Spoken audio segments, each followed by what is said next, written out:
بسم اللہ الرحمن الرحیم۔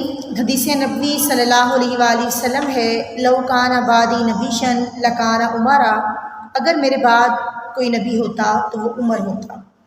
اس حدیث مبارکہ میں اسلامی دنیا کی عظیم ترین شخصیت حضرت عمر فاروق اعظم رضی اللہ تعالی عنہ کی بڑی خوبصورت انداز میں شان بیان کی گئی۔ میرے آقا علیہ السلام کا فرمان دو چیزوں کو واضح کر رہا ہے۔ پہلی چیز تو یہ، لو، اگر میرے بعد نبی ہوتا، یعنی میرے بعد نبوت نہیں ہے، نبوت کا سلسلہ مجھ پر ختم کر دیا گیا، نبوت کی عمارت مجھ پر آ کر مکمل ہو گئی، میرے بعد کبھی بھی کوئی بھی کسی بھی صورت میں نبی نہیں آ سکتا۔ ہاں، اگر اللہ تعالیٰ نے کسی کو نبوت دینی ہوتی، کسی کو نبی بنانا ہوتا، تو عمر وہ ذات ہے، عمر وہ شخصیت ہے جو ایسی صفات کا حامل ہے، جو ایسی عادات رکھتا ہے، جس میں ایسے خصائص ہیں کہ اللہ تعالیٰ اسے نبی بناتا۔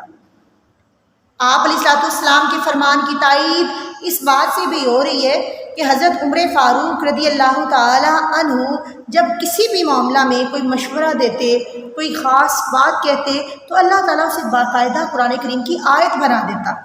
کئی مقامات پر کئی آیات ایسی ہیں جو حضرت عمر فاروق رضی اللہ تعالیٰ عنہ کی رائے کے مطابق نازل ہوئیں، یا آپ کی زبان سے جو الفاظ نکلتے اللہ تعالیٰ کو وہ اتنے پسند آتے کہ اللہ تعالیٰ نے قیامت تک کے لیے اس کا پڑھنا اور اس کا سیکھنا ہم پر واجب بھی کر دیا اور ہمارے لیے باعث ثواب بھی رکھ دیا۔ سبحان اللہ۔ حضرت عمر فاروق وہ ذات ہیں، وہ شخصیت ہیں جو ایسی عادات کے مالک ہیں کہ آج دنیا اسلام کے جب بہادر، جب عظیم شخصیات کو کھنگالا جاتا ہے، چنا جاتا ہے، دیکھا جاتا ہے، پرکھا جاتا ہے، تو اول جن کا ذکر آتا ہے ان میں حضرت عمر فاروق رضی اللہ تعالیٰ عنہ سر فہرست ہیں۔ آپ علیہ السلام نے آپ کی شان میں ایک اور بڑی پیاری بات فرمایا، عمر، جس راستے سے تم گزرتے ہو شیطان وہ راستہ ہی بدل دیتا ہے، یعنی اللہ تعالیٰ نے تمہارے دل کو اتنا خالص بنایا ہے کہ اس میں ایمان کا نور اس طرح بھر دیا ہے کہ تم اور شیطان الگ الگ راہ کے راہی بن گئے ہو۔ حضرت عمر فاروق کی شان اس سے زیادہ کیا بیان کی جائے کہ سارے صحابہ مرید ہیں اور حضرت عمر فاروق مراد ہیں۔ مرید اور مراد میں فرق ہوتا ہے۔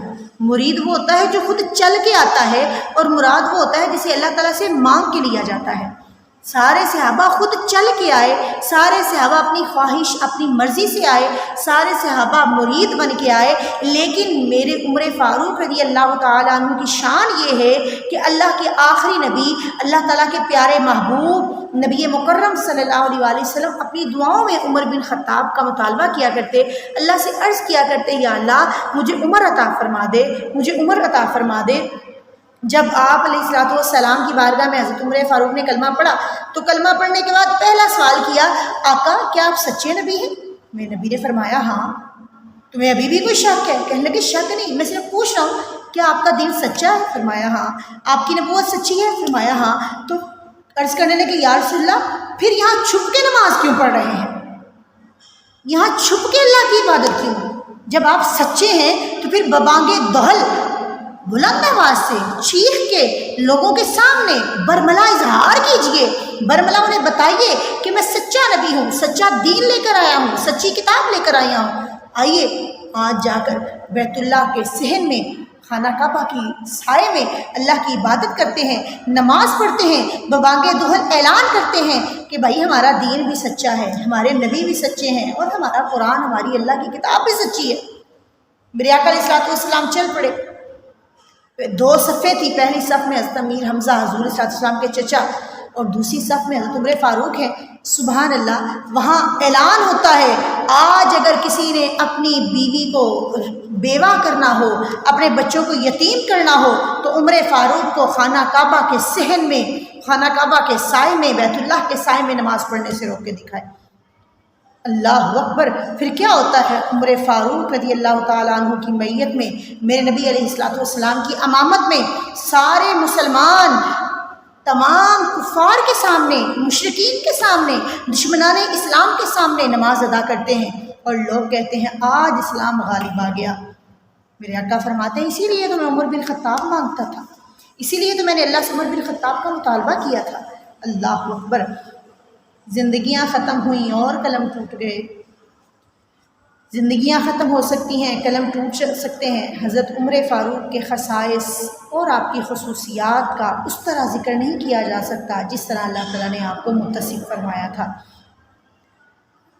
غیروں کے سفیر جو غیر مسلمین تھے، جو دوسرے ممالک تھے، ان کے سفیر، ان کے قاصد جب آتے، دلوں میں روب لے کر، دبدبا لے کر، کپ کپی لے کر جسم پر آتے کہ ہم عمر کی بارگاہ میں جا رہے ہیں، عمر کے دربار میں جا رہے ہیں، ہم عمر کی سلطنت میں جا رہے ہیں۔ وہ اپنی شان و شوکت لے کر آتے، اپنی عزت و توقیر کو ساتھ لے کر آتے، لیکن آ کر دیکھتے کہ عمر فاروق تو مٹی پر مٹی کا تکیہ لگائے ہوئے سو رہے ہیں، اور وہ کہتے ہاں عمر تم سچے ہو، اسی لیے دنیا میں تمہارا ثانی کوئی نہیں۔ ہاں عمر دیکھو، اگر تم جھوٹے ہوتے تمہیں باڈی گارڈ کی ضرورت ہوتی، تمہیں بھی سیکیورٹی کی ضرورت ہوتی، تمہیں بھی دربار کی ضرورت ہوتی، تمہیں بھی آج پوری اپنی سلطنت کے لیے پوری کی پوری ایک ٹیم کی ضرورت ہوتی، لیکن نہیں عمر، تمہیں کسی ٹیم کی ضرورت نہیں، کسی سیکیورٹی گارڈ کی ضرورت نہیں۔ اس کا مطلب ہے کہ عمر جیسا کوئی بادشاہ نہیں، عمر جیسا کوئی لیڈر نہیں، عمر جیسا کوئی ملک نہیں۔